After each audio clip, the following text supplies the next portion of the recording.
बे समाव बिटिआरनि मावफुं सोद्रोमा राकेश ब्रह्म बिथाङा पृथ्वीराज नारायण देब मेस बिथांनि बुंनाय बाथ्रायाव एन्ट्रि मारिबाय आरो बे समाव नोंथांमोना मिथिखागौ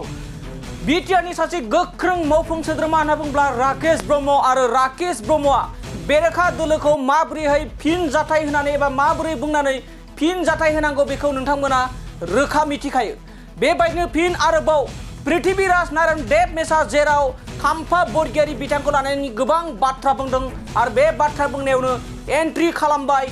बिटिआरनि मावफुं सोद्रोमा राकेश ब्रह्म बिथाङा आरो नोंथांमोनखौ फिन फोरमायबावदि जाय राकेश ब्रह्मआ बेरेखा दोलोखौ गोख्रों बाथ्रा बुंनानै फिन जाथाय होयो बेबायदिनो फिन जाथाय होदों आरोबाव गोदान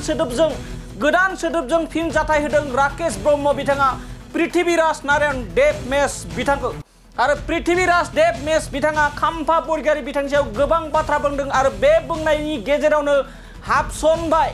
थामहिनबा एन्ट्रि खालामबाय राकेश ब्रह्म बिथाङा आरो राकेश ब्रह्म बिथाङा पृथ्वीराज नारायण देब मेसखौ बे समाव बुंदों जे पृथ्वीराज नारायण देबआ सासे दाउस्रि हाजि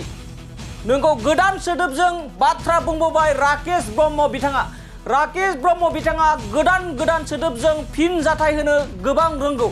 बेबायदिनो फिन आरोबाव गोदान सोदोब दाउस्रि हाजि होननानै बुंदों पृथ्वीराज नारायण देब मेस बिथांखौ आरो लोगोसे गोख्रों सोंखारिबावदों दि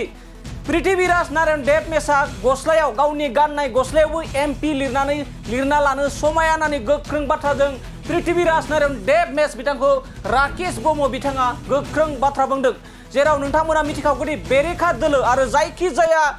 इउपिपिएल दोलोखौ बाथ्रा बुंनाय एबा सोंखारिनाय सोद्रोमाफोरखौ गोख्रों बाथ्राजों आरो गोदान सोदोब दिहुननानै बाथ्रा होनानै फिन जाथाय होग्रायानो जाबाय राकेश ब्रह्म आरो बिथां राकेश ब्रह्मआनो फिन आरोबाव गोदान सोदोब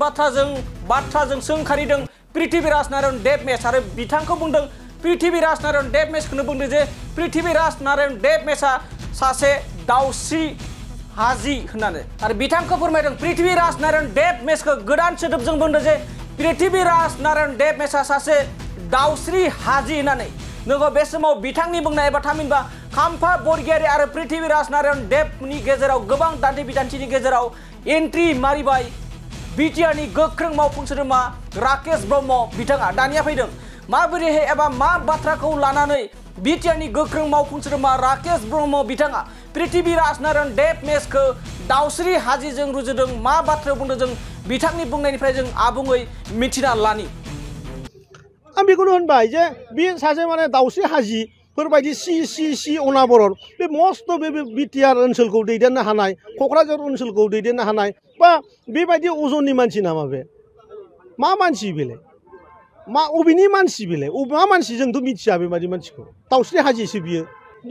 जों बिपिएफ दङ होननानैनो साना आंथ' मिथिया बिपिएफ दङ होननानै आं मिथिया आसलते क'क्राझाराव दं नामा साफा सानै नामा बाक्सायावथ' गैया जोंथ' नुफेरा बिपिएफ होननाय बेवहाय आरो बे जायफोरनि नाम होनदों सोरबाया बुरिबाय सोरबाया